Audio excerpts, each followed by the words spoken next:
I'm Alex Villarreal with the VOA Special English Education Report. The Program for International Student Assessment, or PISA, is a 2-hour test that compares the performance of 15-year-olds. In the latest test, the countries with the best readers were South Korea and Finland. But students in Shanghai, China, scored the highest of all in reading, mathematics, and science. The next strongest results were in Hong Kong, Singapore, Canada, New Zealand, and Japan. In all, around 500,000 students in more than 70 economies took the test in 2009. The test has been given every 3 years since 2000. Shanghai took part for the first time in 2009. The Organization for Economic Cooperation and Development released the results. Andreas Schleicher is director of the Education Indicators and Analysis Division at the OECD. He says, Asian countries value education more than other countries.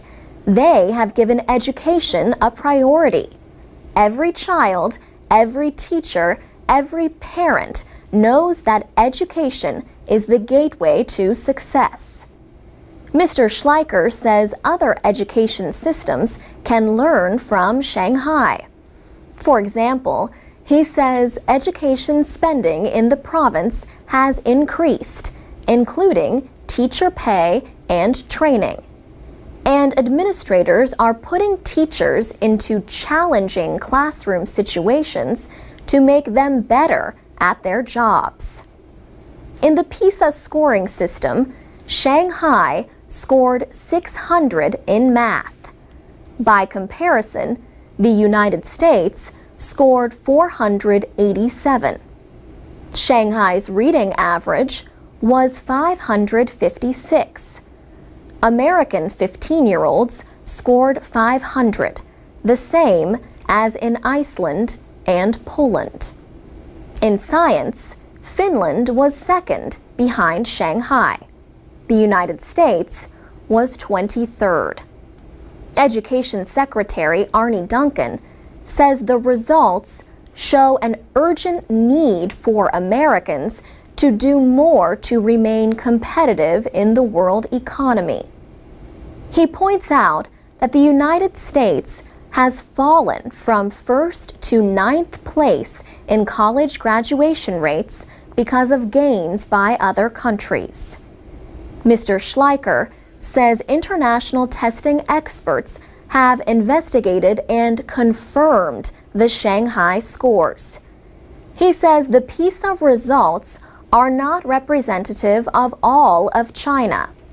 But he also says they dispute the common belief that Chinese education is centered on repetition and memorization.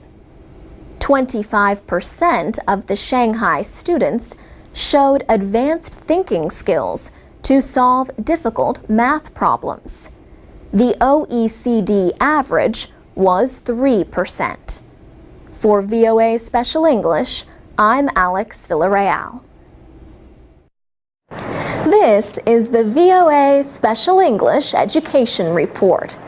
More than 600 delegates recently met in Burkina Faso to discuss education in Africa. The aim is to find ways to support economic growth by improving education and job training programs. The delegates included education ministers and representatives of civil society, business, labor, and youth groups. The meeting, held every 3 years, is known as the Triennial. Alan Biel-Kataria is Executive Secretary of the Association for the Development of Education in Africa. His group organized the week-long conference. He says there is a missing link between education and employment in Africa. For example, schools need to improve technical training for students who do not continue to secondary education.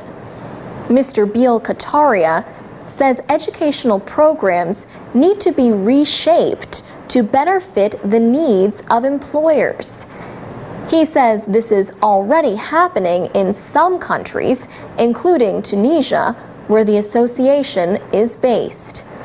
For instance, where they have to train engineers, there is a lot of discussion between the schools and the companies in order to know the demands of the company, to take them into account in the curriculum and even in the management of the schools. In Mali, an association of artisans is working to improve the skills of mechanics, woodworkers, and tradesmen. That association has also helped workers and companies to win government contracts.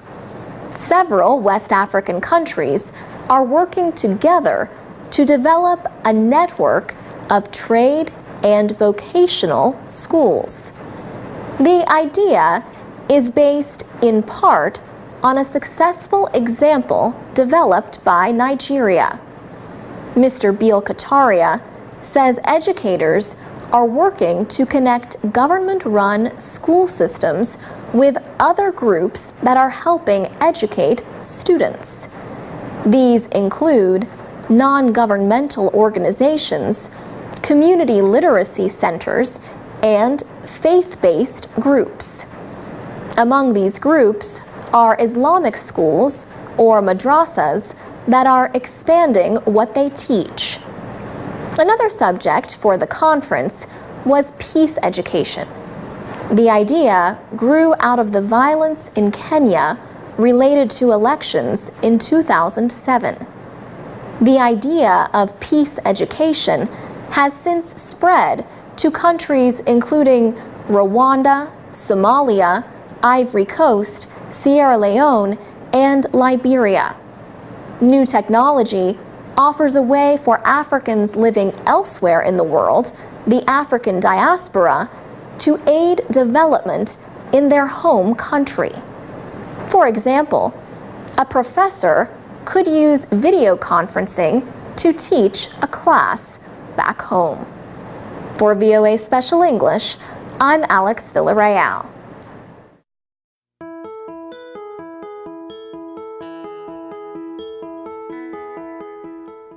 From VOA Learning English, this is the Education Report. A United Nations agency estimates that 516 million of the world's women cannot read and write. The UN Education, Scientific and Cultural Organization, UNESCO, says programs are needed to help illiterate women learn, although they are past school age. Women make up 2/3 of all illiterate adults. The majority of these women live in West Africa. Many girls in that area never go to school. But in Liberia, a new education program is giving women in their 30s, 40s, and 50s another chance to learn to read and write. Pauline Rose heads UNESCO's worldwide monitoring report on education for all. She says being illiterate causes huge problems in daily life. She notes situations like not being able to read directions on a medicine bottle or the number on a bus. Ms. Rose says illiteracy affects not only the women, but also their families, because women are often the main caregivers of children. She says when women are illiterate, they are less likely to use health services. Some countries, like Senegal, have improved women's literacy rates through government efforts. They tell more girls in primary school and community programs about the importance of education. But there are still many nations where less than 1 in 4 women can read and write. They include Niger, Benin, Mali, and Burkina Faso. Ms. Rose says these countries need literacy programs that target women. Liberia, for example, has launched a Second Chance literacy campaign to teach women. Liberia's Ministry of Education says 5,000 women currently study in adult literacy programs across the country. For VOA Learning English, I'm Alex Villarreal.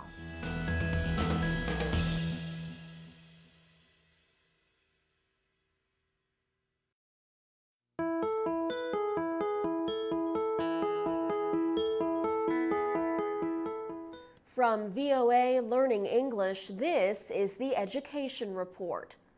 Malala Yousafzai spoke to hundreds of young people at the United Nations on July 12th. It was her first public speech since last October, when the schoolgirl was shot in the head by Taliban gunmen in Pakistan.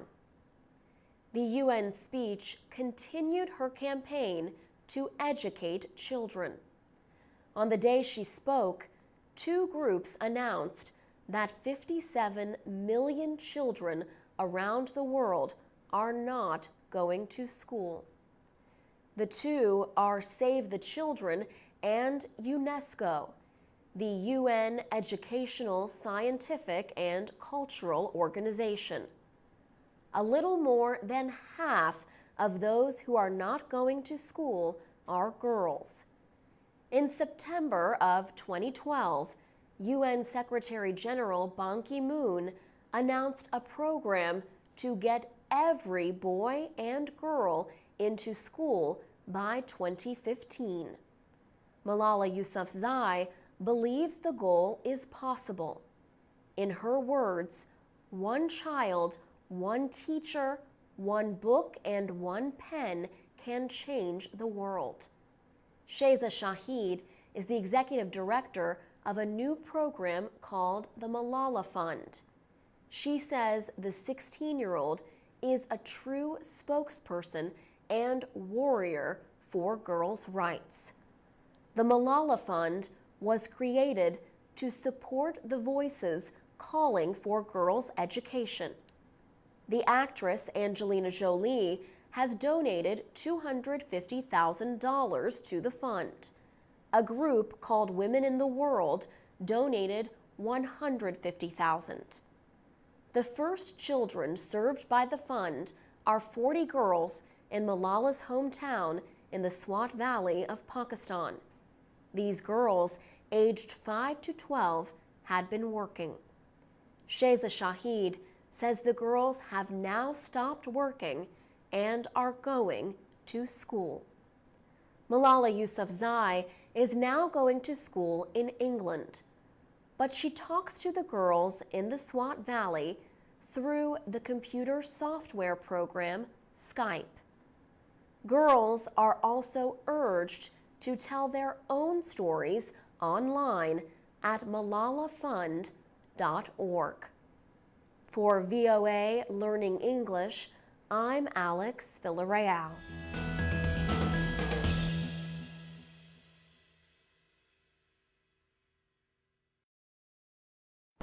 From VOA Learning English, this is the Education Report in Special English. Classes in science, technology, engineering, and math are known as STEM classes. Many professors continue to teach STEM classes the traditional way, by lecturing. But standing in front of the class and lecturing may not be the best way to teach today's students. That is what Kevin Egan says. He is with the University of California, Los Angeles. He also is co-author of a new study. It found that lecturing is still used a great deal in STEM courses taught in the United States. Kevin Egan says lecturing is not bad, but it tends to be less productive when it is the only teaching technique used in the classroom. He says that when teachers add class discussion, encourage questions, and provide hands-on activities, students are better engaged in learning. Supporters say placing students at the center of instruction changes the focus from teaching to learning. The study did find a growing use of student-centered methods like class discussions, cooperative learning, and student presentations.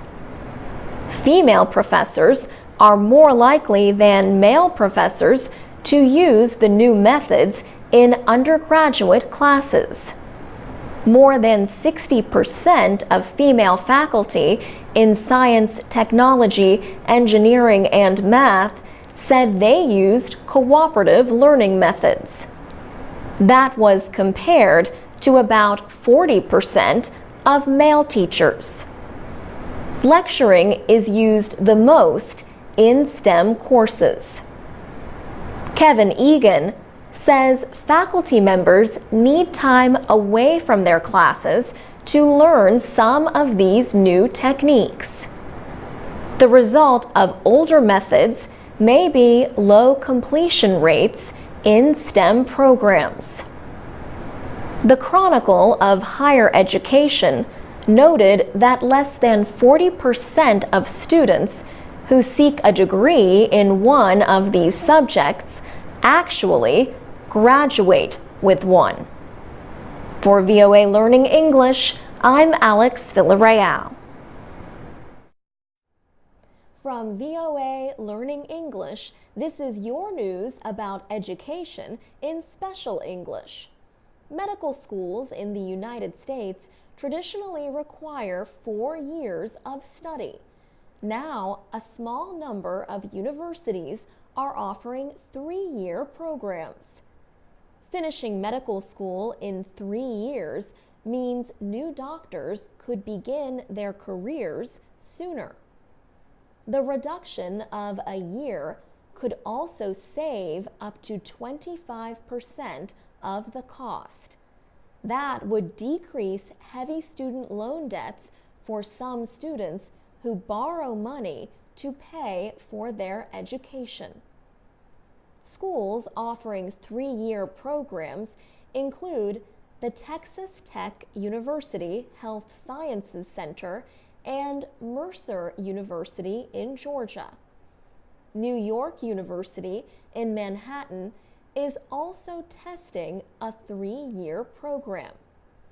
At NYU, 10% of the nearly 200 students who entered the School of Medicine last fall were chosen for the new program. Students can change to the 4-year program if the faster one is too difficult or too much pressure. Arthur Kaplan is a bioethicist. He leads the Division of Medical Ethics at NYU. He says the current system of American medical education dates back to the early 20th century. An American doctor named Simon Flexner studied the German model of medical education. The Germans divided it into 2 years of science and 2 years of supervised clinical work with patients. American medical schools copied the model. But Arthur Kaplan says today medical students should be spending less time in the classroom and more time gaining experience in modern medicine. After medical school, most new doctors spend at least 3 years working in residencies in hospitals. Further training for specialty areas can take much longer. For VOA Learning English, I'm Alex Villarreal. I'm Carolyn Presutti with the VOA Special English Education Report. The Intel Science Talent Search is the top science competition for high school students in the United States. The 40 finalists were honored in Washington in March. They met with scientists and politicians. President Obama welcomed them to the White House.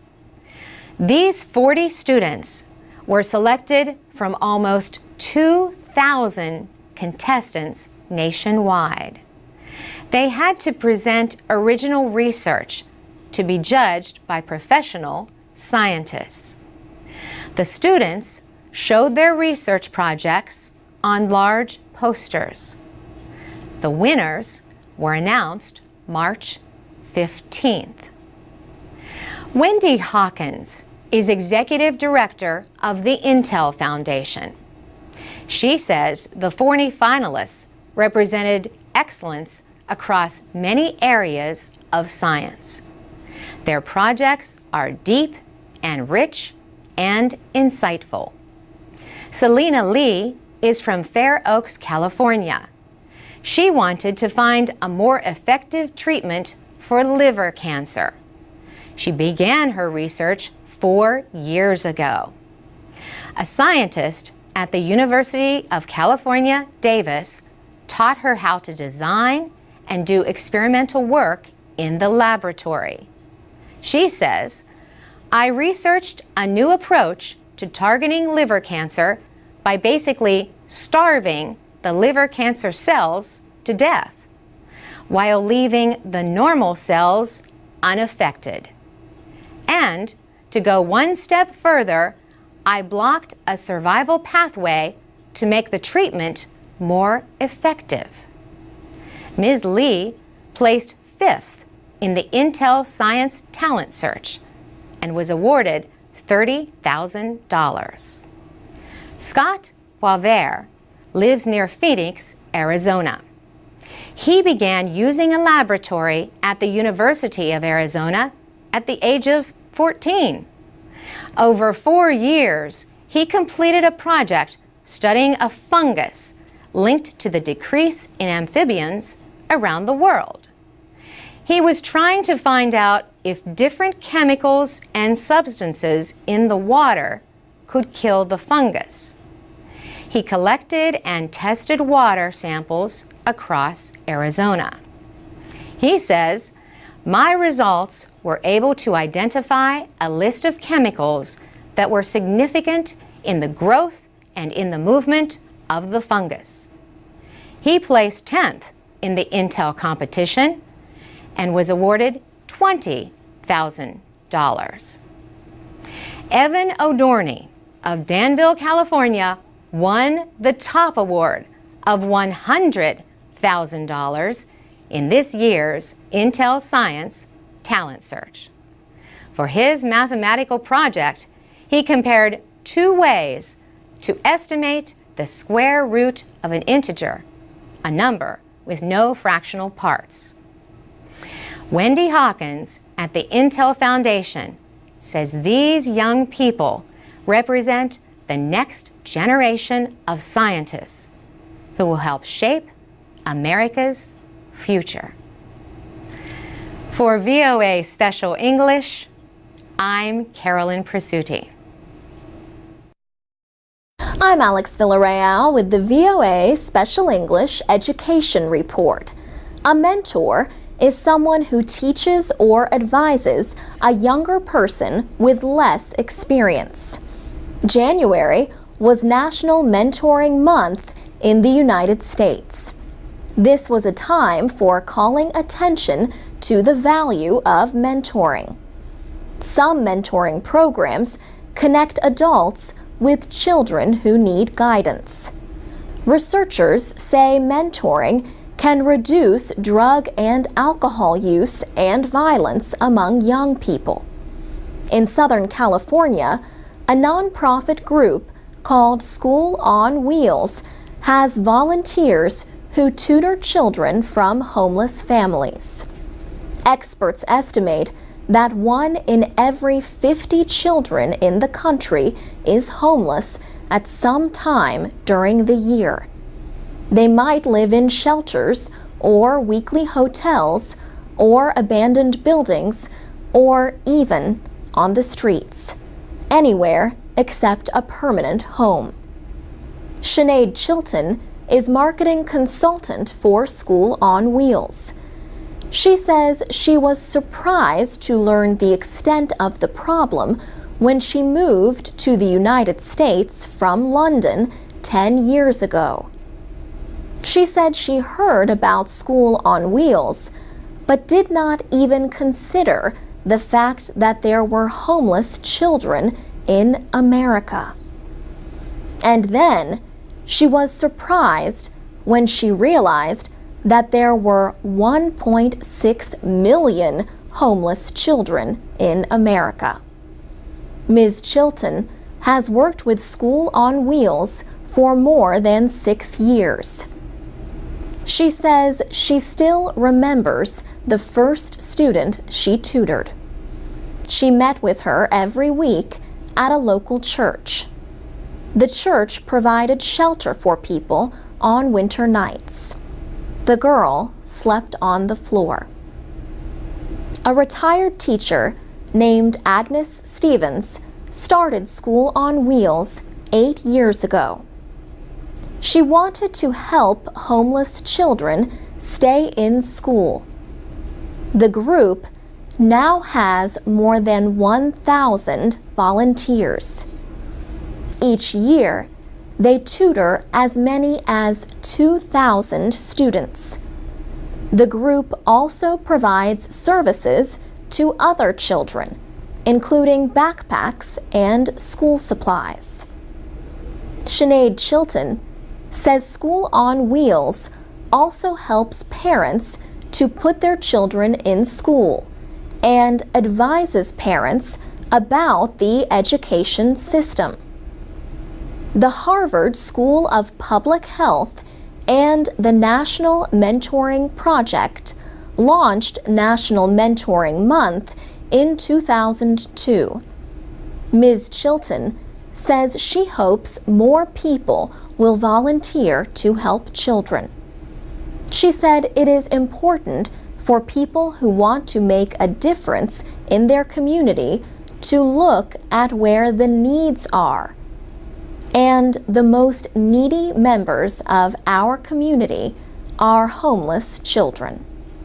For VOA Special English, I'm Alex Villarreal.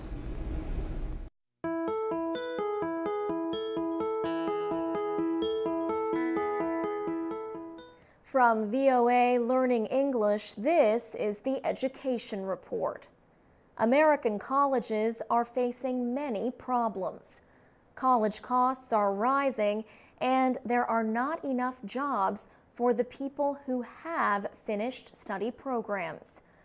But employers say they cannot find enough workers with technical skills. Now, online classes might offer solutions. Many top universities offer online classes. Students can often take these classes at little or no cost. Lynda.com is one website with online classes. Linda Weinman helped to launch the website. She says that colleges cannot teach technical skills easily because these skills change quickly. But it is easy for websites with online classes to keep up with new technology. Online classes offer different ways to learn. At most colleges, A professor gives a lecture and the students research and study alone. Students who take online classes listen to lectures at home, but they work with their professor on projects and homework. Experts say the growing number of online classes will have a major effect on colleges.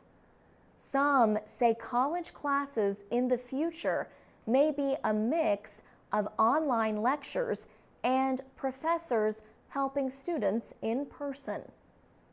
Georgetown University labor economist Tony Carnevale says he would welcome these changes. He says a college education must lead to skills that employers need. He also notes that the college system needs to become more efficient. Chris Cullen is a college marketing expert. He says competition from online schools and concerns about costs will change universities. He says top universities with strong public images may expand in an online world, but less famous schools may struggle to interest students. For VOA Learning English, I'm Alex Villarreal.